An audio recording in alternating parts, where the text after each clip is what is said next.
no es posible encontrar en la Biblia una oración o una palabra, una coma, un punto que justamente interpretados contradigan la excelencia y la doctrina de esta Santa Iglesia Católica. Descubrí que esta es la iglesia de la Biblia y que no hay en la Biblia nada que contradiga la excelencia y la doctrina de esta Santa Iglesia Católica. ¡Nada! Léelo conmigo, Éxodo 20. Dios pronunció estas palabras: yo soy Yahvé tu Dios, que te he sacado del país de Egipto, del lugar de esclavitud. Ahora aquí yo te pongo te enumero los que yo veo y encuentro que son los 10 mandamientos. 1. No tendrás otros dioses fuera de mí. 2. No te harás escultura ni imagen alguna de lo que hay arriba en los cielos, abajo en la tierra o en las aguas debajo de la tierra. No te postrarás ante ellas, ni les darás culto, porque yo, Yahvé tu Dios, soy un Dios celoso que castigo la iniquidad de los padres en los hijos hasta la 3ª y 4ª generación de los que me odian, pero tengo misericordia por 1000 generaciones con los que me aman y guardan mis mandamientos. Esto que leí es directamente de la palabra de Dios. Por ejemplo, los dogmas marianos fueron revelados por Jesucristo. Están en la palabra de Dios. ¿Cuál es la fuente de la doctrina de la Asunción de María? La Asunción de María viene a través de la doctrina de la Iglesia, a través de los papas. Fue evolucionando. La doctrina de la Asunción de María en la Iglesia Católica Romana, pues si se basa en falsas tradiciones. El purgatorio fue declarado dogma en 1274. La Inmaculada Concepción en 1854. La infalibilidad papal en 1870. La Asunción de María en 1950. Ahora sí te hiciste católico. No puedes ser tan bruto. Sin embargo, dentro de muchos grupos de católicos, lamentablemente por ignorancia, por falta de información, piensan que una imagen es la que les hace el milagro. Ninguna imagen hecha de pasta, de barro, de madera puede hacer ningún milagro. No es ninguna imagen.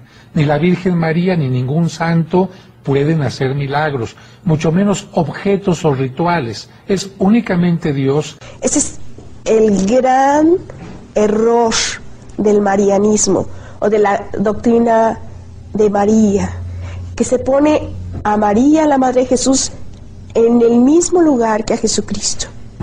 El papel que Nuestra Señora juega en la Iglesia Católica en todo el mundo, no solo en Guatemala, es de corredentora. Es decir, ella junto con Jesús ayudó a la salvación de la humanidad. Las estatuas son tratadas como cosas sagradas, aunque los 10 mandamientos prohíben tanto el hacerlas como el inclinarse ante ellas y rendirles culto. María es proclamada como mediadora de toda gracia, a pesar de que el Nuevo Testamento enseña que solamente hay un mediador entre Dios y los hombres, Jesucristo hombre. Esta iglesia es santa. En la Iglesia Católica estamos llenos de homosexuales. Por supuesto. Hay homosexuales en las parroquias que son catequistas, que ayudan en el apostolado, que van de misión, que están en los grupos juveniles y cosas así. ¿Por qué cuando se trata del apostolado y del trabajo se les reconoce?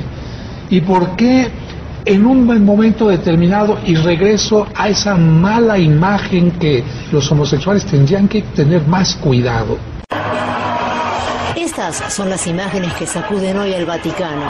La revista italiana Panorama publicó hoy Las noches bravas de los curas homosexuales, una investigación con imágenes y relatos inéditos de la presunta doble vida de algunos sacerdotes en Roma.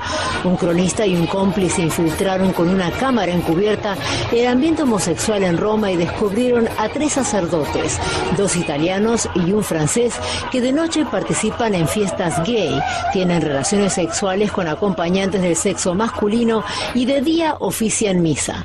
En una ocasión, según publica el semanario, el cómplice le pide a uno de los curas ponerse la sotana y luego mantiene relaciones sexuales con él.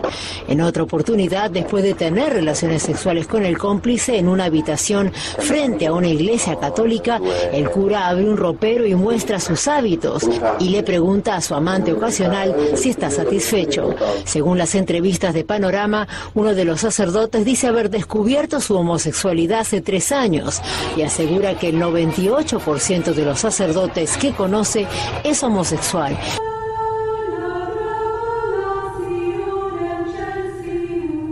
La misa es el centro de la experiencia católica romana y todos los católicos deben asistir semanalmente.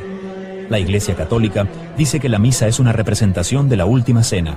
Aquella noche, Jesucristo tomó pan y vino diciendo: «Esto es mi cuerpo y esto es mi sangre». La Iglesia romana enseña que con esas palabras se produce un cambio milagroso. Luego Cristo enseñó a sus discípulos: «Esto haced en memoria de mí». La respuesta de la Iglesia romana a ese mandamiento es la misa. Cuando el sacerdote católico romano pronuncia esas palabras de Cristo de la última cena, los católicos creen que se produce un cambio en el pan y el vino, que realmente se transforman en el cuerpo y la sangre de Jesucristo. El catolicismo romano enseña que un milagro se realiza cuando el sacerdote dice: «Tomad y comed todos de él, porque esto es mi cuerpo que será entregado por vosotros». La Iglesia Católica enseña que la hostia deja de ser pan y ahora es realmente el cuerpo de Cristo.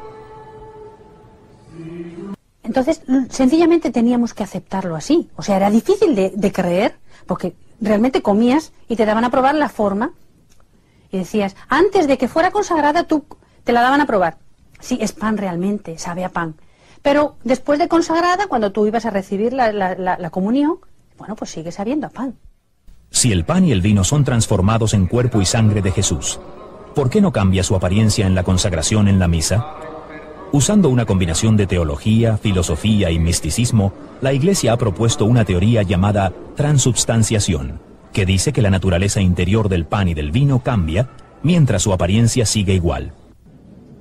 Pero siendo que el pan no cambia en su apariencia, ¿no tendría más sentido si comprendiéramos las palabras «esto es mi cuerpo» como figurado? ¿Acaso no empleaba Jesús el sentido figurado en su enseñanza? Jesús dijo: «Yo soy la vid verdadera». Y nadie piensa literalmente que Jesús fuera una vid, sino que es el significado, es un símil, para que nosotros podamos entender mejor lo que Jesús quiere decir. Por lo tanto, cuando Jesús dice: «Esto, mi cuerpo, que por vosotros es entregado», simboliza que aquel pan que se rompe y se da a las personas para que lo coman, simboliza y representa su cuerpo entregado por nosotros. La mayoría de las denominaciones cristianas entienden el significado del pan y del vino como símbolos.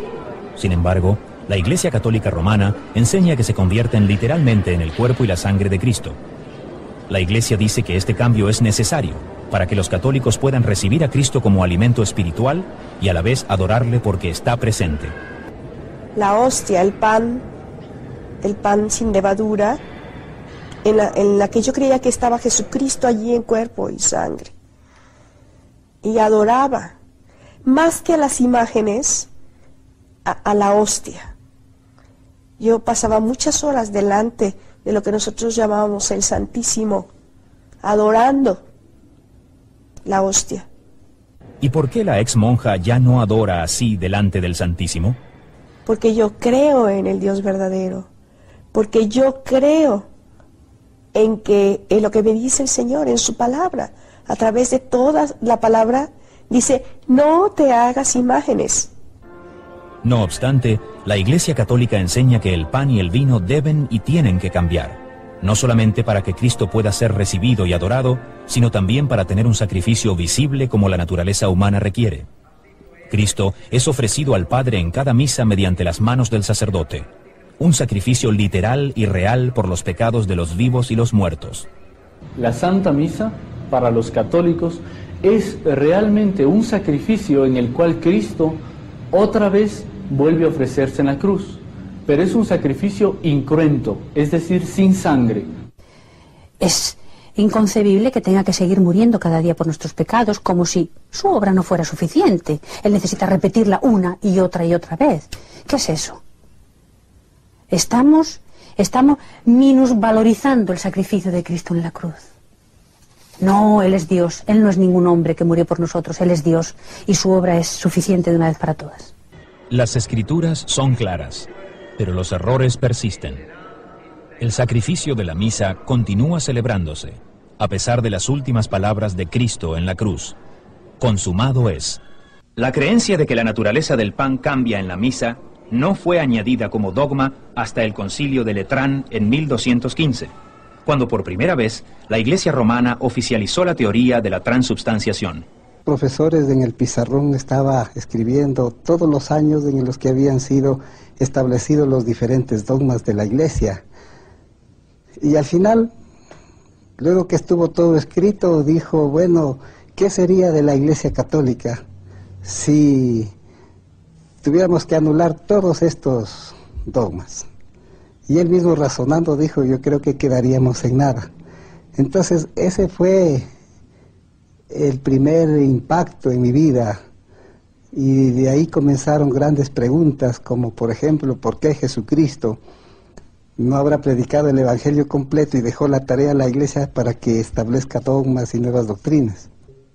Es el error de poner la Iglesia sobre Cristo, el poner la Iglesia sobre la Escritura, y entonces se viene a caer en el autoritarismo dogmático de la Iglesia, con lo cual se tiraniza al pueblo sencillo. Yo abandoné la Iglesia Católica cuando me di cuenta de que no seguía las enseñanzas que hay en el Nuevo Testamento.